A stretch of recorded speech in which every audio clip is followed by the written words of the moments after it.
Perun was one of the most revered gods in the Slavic pantheon.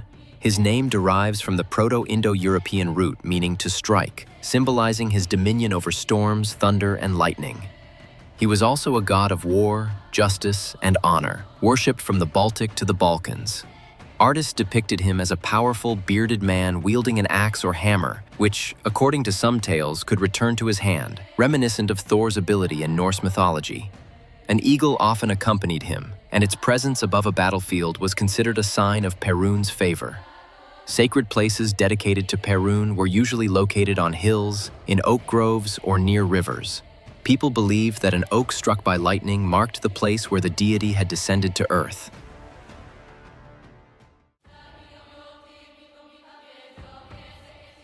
In Slavic mythology, Perun's eternal rival is Veles, the god of the underworld and magic. While Perun ruled the heavens and the earth, Veles governed the underworld and the afterlife. Artists often portrayed him as an older man with a long, thick beard and distinctive animal features such as horns, a tail, or hooves. Sometimes he would fully take on animal form, and blue flames frequently appeared in his hands, symbolizing his deep ties to magic and divination. One of the most famous tales recounts how Veles stole Perun's cattle, hiding them deep underground. Furious, Perun pursued him, hurling thunderbolts at his adversary. Veles, known for his cunning, evaded capture by shape-shifting, at times becoming a tree, rock, or animal. Each lightning strike marked a spot where Veles had briefly hidden. Though Perun often defeated Veles in direct confrontations, the underworld god could never be fully destroyed. Instead, he was banished to his subterranean realm, only to return and challenge Perun again.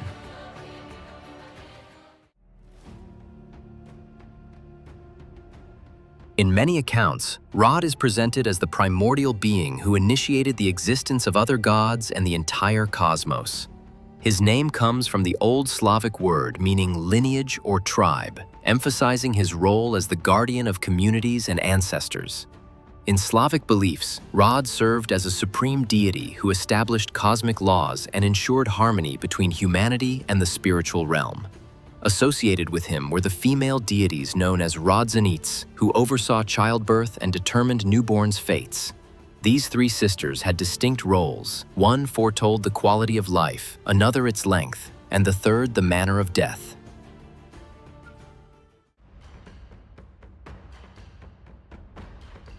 Another highly significant deity, especially among the Western Slavs, was Svetovid.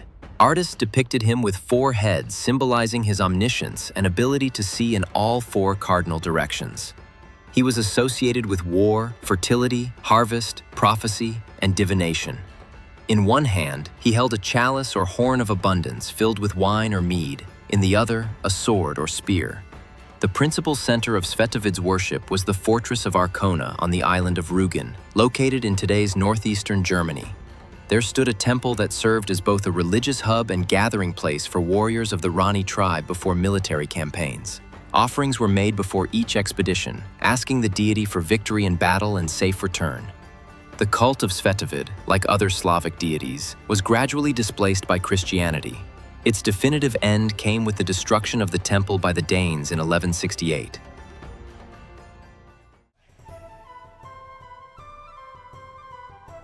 Mokosh was one of the most significant goddesses in Slavic mythology, associated with earth, fertility, and women's care. Regarded as Mother Earth, she presided over agriculture, abundant harvests, and household tasks, especially spinning and weaving.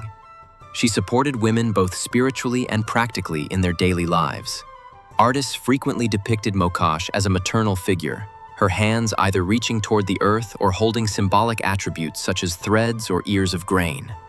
The worship of Mokosh persisted even after the Christianization of the Slavs, gradually merging into the veneration of the Virgin Mary.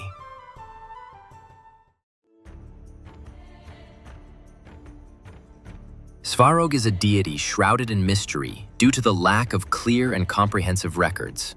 Many scholars consider him a god who significantly shaped the creation of the world. One legend tells how Svarog crafted a hammer and struck a rock, causing water to spring forth and create seas, rivers, and lakes. He is also said to have taught humanity how to use fire and introduced them to blacksmithing and metalwork. Artists portrayed Svarog as a majestic, powerful being, often as an elderly man with a long gray beard and a crown of sun rays.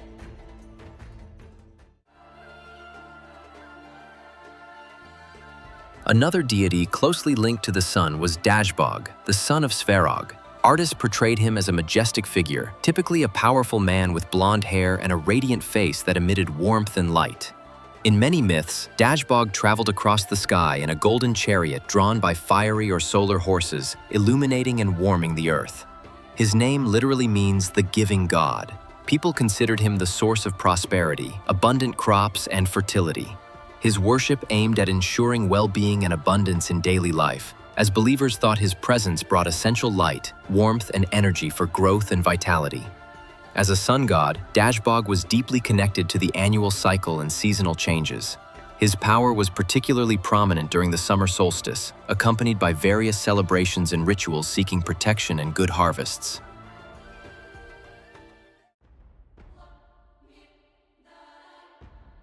Chors was revered as the god of the moon and night, strongly associated with magic and mysticism.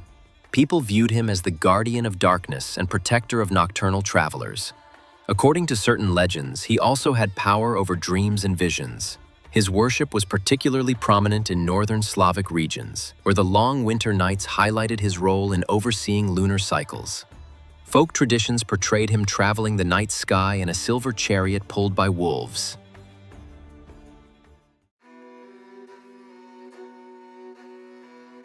Triglav was depicted with 3 heads, occasionally crowned, each symbolizing dominion over different realms: the heavens and gods, earth and humanity, and the underworld and ancestral spirits. He was especially venerated by the Pomeranian and Polabian tribes, with major temples in Szczecin, Wolin, and Brenna. Among Triglav's attributes was a black horse used in divination rituals. If the horse walked untouched among spears laid on the ground, it signified a favorable omen. Triglav's worship ended in the 12th century through missionary efforts by Bishop Otto of Bamberg, who ordered the destruction of temples and statues.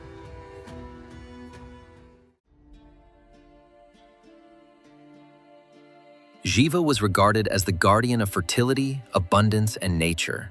People believed she brought plentiful harvests and cared for the growth of plants and the welfare of both animals and people.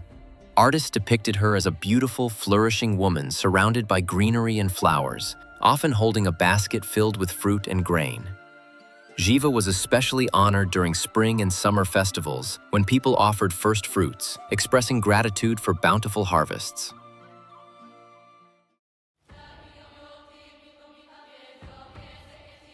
Marzanna was the Slavic goddess linked with winter, death, and nature's rebirth. Symbolizing the winter darkness giving way to spring's awakening, she represented both the end and beginning of life's cycle. Artists depicted her as a tall woman with black hair, pale skin, and a stern gaze.